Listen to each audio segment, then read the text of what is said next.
Hi, welcome to this YouTube channel. And in this video, we are going to discuss about the strategy if you are a beginner. A beginner, when I say, means कि अभी तक आपने कुछ भी नहीं पढ़ा, you were not serious for this attempt, and now you are planning to get serious and you want to crack NEET PG exam in this attempt only. So if you are a beginner, then how you should approach this, what are the most important sources that you should follow, how you should be studying throughout the day, that I'm going to tell you in this video. So keep watching till the end because I'll be telling a lot of key points for the same. First of all, करना क्या है, how to manage time. See if you are in your internship and you are very serious that कि इसी attempt में crack करना है लेकिन अभी तक कुछ नहीं पढ़ा है, first of all I would advise you to take leave for a month that you are left with internship का. ये थोड़ा सा पीरियड एक्सटेंशन का ले लोगे, you will get some time to study as well. Otherwise अगर आप नहीं ले सकते due to several reasons, you will get time in April में एज वेल. पर अभी के टाइम को भी अच्छे से यूटिलाइज कर लेना. During your internship you can take leaves और थोड़ा सा अपने स्केड्यूल को मैनेज करो और थोड़ा सा टाइम निकालना पड़ेगा एग्जाम के लिए अगर you are very serious about this exam. Secondly, if you are a dropper, you have ample amount of time, already you are studying, and अगर अभी भी लग रहा है कि स्कोर नहीं इम्प्रूव हो रहा है, फिर से एक बार स्क्रैच से स्टार्ट किया जाए, या you are not serious throughout the whole year, आप जॉब्स में बिजी थे, तो आपको कैसे करना है. सो आई एम सजेस्टिंग कि पूरे दिन का अगर आपको टाइम मिल जाए, that is the best part. पूरा दिन आप अरेंज कर लो, अपने ऑफ्स को जैसे भी प्लान कर लो, तो that is the best part.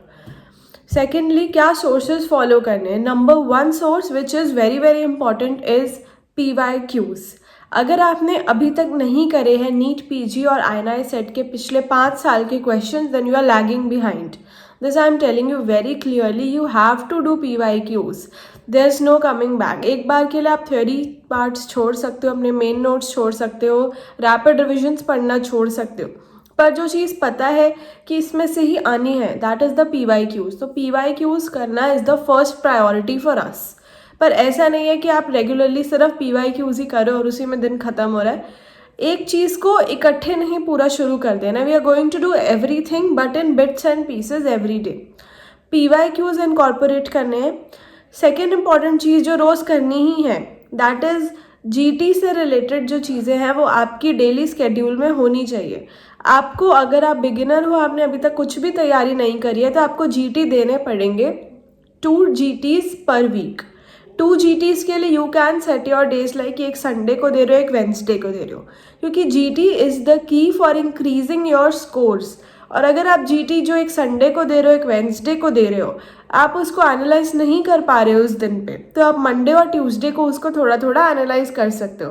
फिर वेंसडे को अलग GT दो, उसको वेंसडे थर्सडे फ्राइडे तक थोड़ा सा एनालाइज करो. That ways you can plan. तो GTs आपके स्केड्यूल में होने चाहिए. First is PYQs. थर्ड चीज़ जो सबको करनी ही करनी है, that is daily question practice. और वो डेली क्वेश्चन प्रैक्टिस के लिए I always recommend solving a custom module with the tags of just previous years. तो प्रीवियस ईयर्स के टैग से जब आप कस्टम मॉड्यूल कर रहे हो, now your another question could be कि अरे PYQs तो वहाँ सॉल्व हो गए, तो अब हमें अलग से सब्जेक्ट वाइज करने की ज़रूरत नहीं है. ऐसे नहीं करना है. PYQs अलग से करने का टाइम रखना है जिसमें आप सब्जेक्ट वाइज PYQs कर रहे हो. और कस्टम मॉड्यूल का टाइम इज़ डिफरेंट, क्योंकि कस्टम मॉड्यूल में आप पर सब्जेक्ट के 2 से 3 PYQs ही देख पा रहे हो. So that is not enough and so many times so many questions get repeated also every day. तो उस पर सिर्फ रिलाई नहीं करना है, वो कस्टम मॉड्यूल सॉल्व करना है. कस्टम मॉड्यूल सॉल्व करके हर टॉपिक पे जाना है, जिस टॉपिक का क्वेश्चन है, read it through the main notes. This is my core strategy. Go to your main notes and read the whole text. तो अगर आपने 4 घंटे भी रोज़ उस कस्टम मॉड्यूल पे लगा रहे हो करने में 100 क्वेश्चंस का कस्टम मॉड्यूल, क्योंकि you are beginning your preparation at this point, you need to touch on all the high yield sources and to cover them fully. तो आपको 4 आवर्स उस कस्टम मॉड्यूल पे लगेंगे. अलग से PYQs भी खोलने, subject wise, topic wise, question wise, जैसे भी आपकी एप्स में हो या टेक्स्ट बुक्स में हो, वट एवर. PYQs करे हमने 2 घंटे एटलीस्ट, कस्टम मॉड्यूल करे फॉर 4 आवर्स. GT को एनालाइज करना है. अगर आप साथ साथ वीक में थोड़ा थोड़ा टाइम GT को एनालाइज करने का दे रहे हो, तो गिव इट 2 आवर्स और 3 आवर्स. आपने GT को भी एनालाइज किया 2 hours, 4 hours custom module and 2 hours for PYQs. Now in the remaining time which is 8 hours आपने ये सब किया, अब बचा हुआ टाइम जो है 3 to 4 hours which you can take out और इवन मोर, उस टाइम पे आपको अपना थ्योरी पार्ट करना है. पर अगर अभी तक आपने ना रैपिड रिविजन फॉलो किया है ना मेन नोट्स किया है, तो this is the ideal time. I would say just go through your BTR part quickly. BTR easily अगर सिर्फ वीडियोस से देखोगे तो 1 मंथ में you can complete it. 1 month में एक बार वीडियोस के साथ साथ देख लो. Take the whole annotated textbook. I would not say at this point कि आप खुद से एनोटेट करो, इसमें टाइम लग जाएगा. एनोटेटेड लो, वीडियोस लो और उसको थोड़ा सा 1.5x पे देखो, साथ साथ में वीडियोस कवर हो जाएंगी उसकी. So once you are done with this, then you can go for revisions, multiple revisions of just BTR, the PYQs, custom module and GTs. This whole part is enough for it. अब आता है कि BTR को revise कैसे करना है. मैंने एक पहले वीडियो में बोला था कि I could revise it for at least 12 to 13 times before my final exam.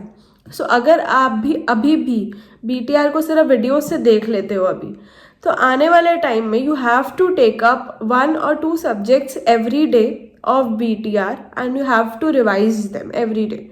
1 hour आपने BTR का रखा, 1 आवर में try to finish at least 1 subject that ways. So आप उस 3 to 4 आवर्स में अगर आप 2 सब्जेक्ट्स भी रोज़ के करते हो, यू विल सी कि विद योर इवेंचुअल रिविजन्स वो time to revise will get shortened and you will able to cover a lot many subjects like this. So BTR PYQs will help you in that. And custom module नहीं छोड़ना है, क्योंकि what we are going to do is the MCQs at the end of the day. So MCQs करने हैं तो उसका mindset develop करने के लिए you have to train yourself for daily MCQs and how you are able to analyze, to think for all the 19 subjects at one point of time. ये practice develop करने के लिए I always recommend solving custom modules. So this is for somebody who is beginning their preparation right now.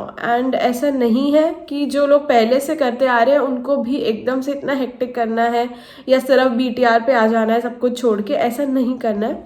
Just for those who are beginning कि अभी भी there is a scope, you can study and you can achieve your target. This is just for them, not for everybody. So thank you for watching this video, and if you still have any doubt, please do mention in the comment sections. Thank you for watching.